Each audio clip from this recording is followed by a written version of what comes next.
Viewers all over the world, you're watching Sitcom TV. We are the Come Together Church of all nations under the overseer, the Saint of God, Bishop Chanda, and we are located in Luansharon, Zambia.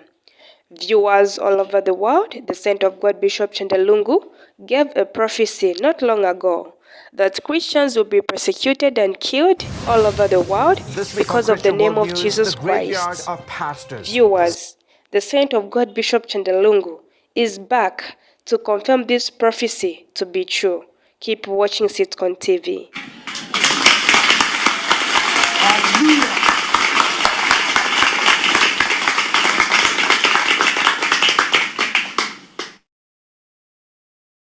Prophecy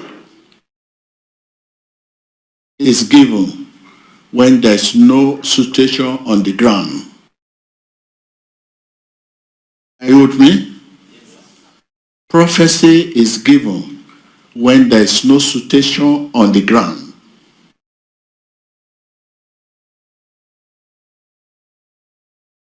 It will rain when there's no sign of rain.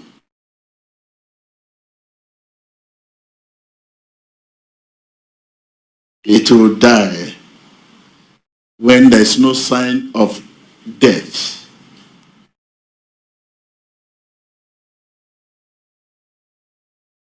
There will be war or crisis when peace abode.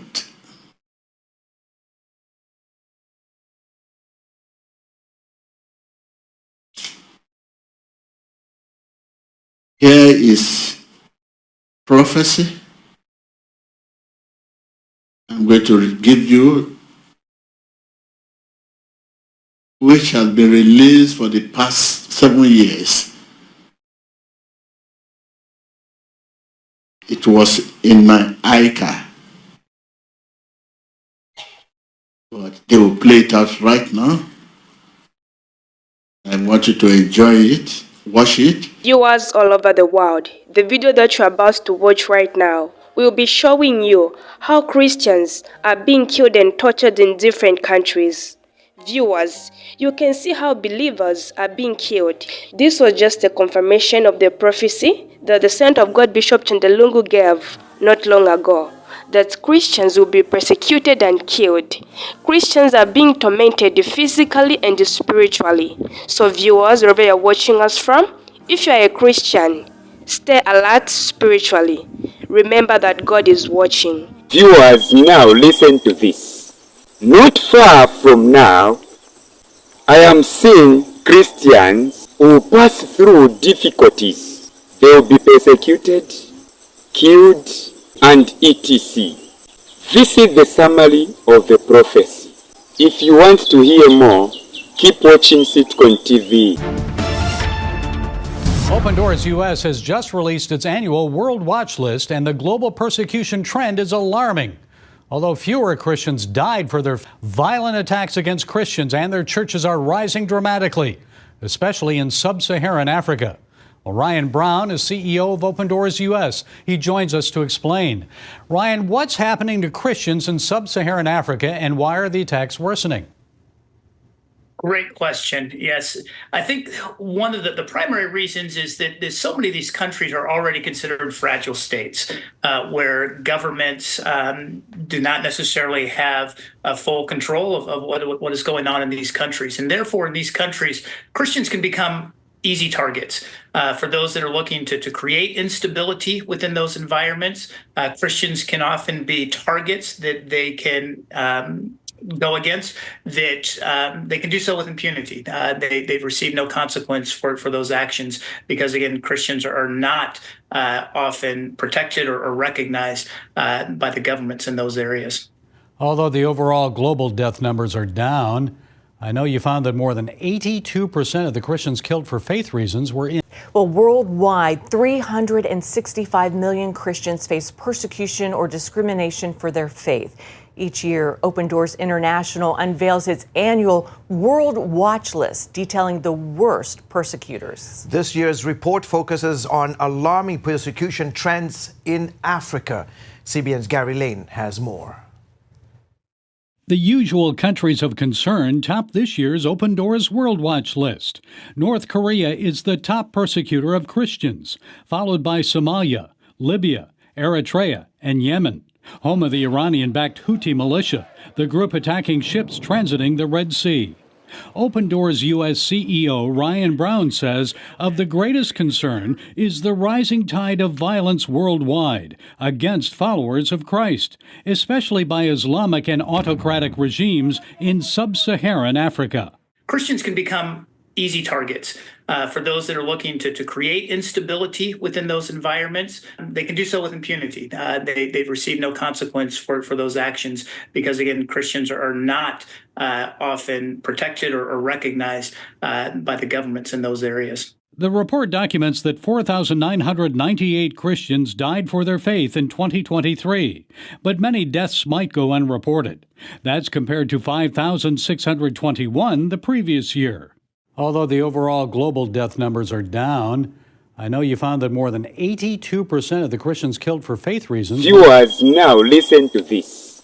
Not far from now, I am seeing Christians who pass through difficulties. They will be persecuted, killed, and etc. This is the summary of the prophecy. If you want to hear more, keep watching Sitcom TV. This week on Christian World News, the graveyard of pastors. See where Christians are beaten and imprisoned for sharing their faith. We take you to India to expose who's trying to purge believers from their land. Plus, the line that separates darkness from light. In North Korea, the regime tightly controls society and persecutes Christians. In the South, churches are praying for reconciliation with their neighbors in the communist country.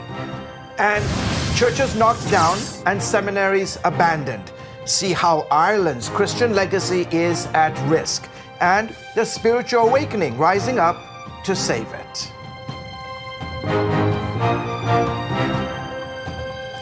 Hello, everyone. Welcome to this week's edition of Christian World News. I'm George Thomas. And I'm Wendy Griffith. A surge in violence against Christians has flared up in India, where millions believe the country belongs to Hindus.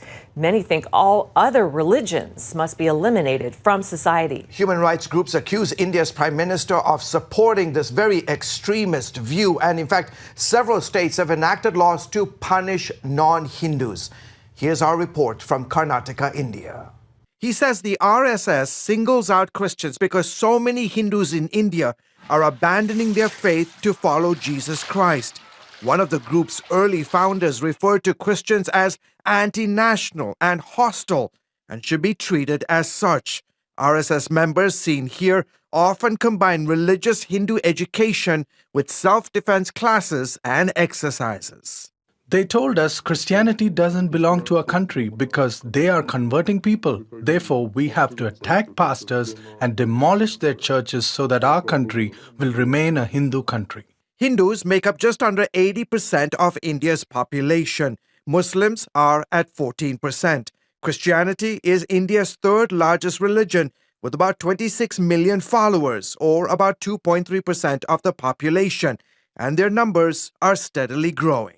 Determined to stop the growth, Paul thought he had his chance when a pastor visited his hostel. Instead, the encounter changed his life when the pastor shared the gospel with him. My heart was breaking when I heard that Jesus Christ's blood was sacrificed for me, that Jesus Christ loved me, and he gave his blood for my sins. I dedicated myself to Christ right there and then. Paul now serves as a traveling pastor in remote areas of India's Karnataka state, often referred to as a graveyard of pastors because of the intense persecution Christians face here. His church is repeatedly attacked by RSS gangs. He's been put in prison for preaching, yet it hasn't stopped his ministry. Even in jail, I felt God's love. Even though I received the beatings, I was rejoicing, and because of that, I am grateful to God. India, with its 1.4 billion people, is the world's largest democracy. However, human rights and religious freedom advocates say democracy is really the most sophisticated government as far as restricting religious freedoms outside of China. Dr. David Curry is a commission member of the United States Commission on International Religious Freedom. USCIRF has documented an unprecedented uptick in violence against Christians. They have a goal to push Christianity out of India. They see India as the holy land of Hinduism, and they intend to force that to happen. Anti-conversion laws, and with it carrying a 3 to 5 year prison term for anyone found guilty of illegally converting people to Christianity. Ever since this anti-conversion law was passed, the authorities claim that we are forcibly converting people. Joseph pastors in different cities and villages in Karnataka. We've taken similar precautions to protect his safety. He says RSS and other right-wing Hindu groups accuse him of converting Hindus by offering them money or other forms of bribes. He denies those charges. When we started the ministry 35 years ago, we didn't have so many problems. Those days, we had religious freedom, but now we can't even talk, can't even give out a pamphlet, can't do anything. That's the situation that we find ourselves in today. Everyone has to run their churches with fear. Like Pastor Paul, Joseph too has endured the wrath of Hindu radicals. They've damaged my bicycles, set Bibles on fire, and burnt it. I am seeing Christians who pass through difficulties. They will be persecuted, killed, and etc. Come into our church during service and beat people up. The police have come to my house several times. I've been taken to the police station and repeatedly accused of forcing people to convert. Prophecy is given when there's no situation on the ground. Are you with me? Prophecy is given when there's no situation on the ground.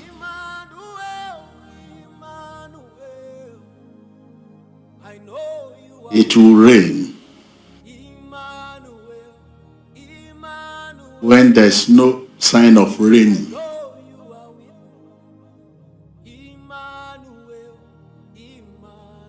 It will die when there's no sign of death.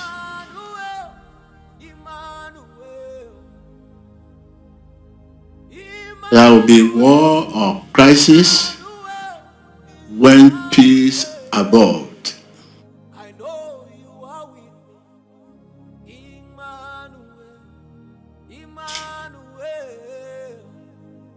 Here is prophecy. I'm going to give you, which has been released for the past 7 years.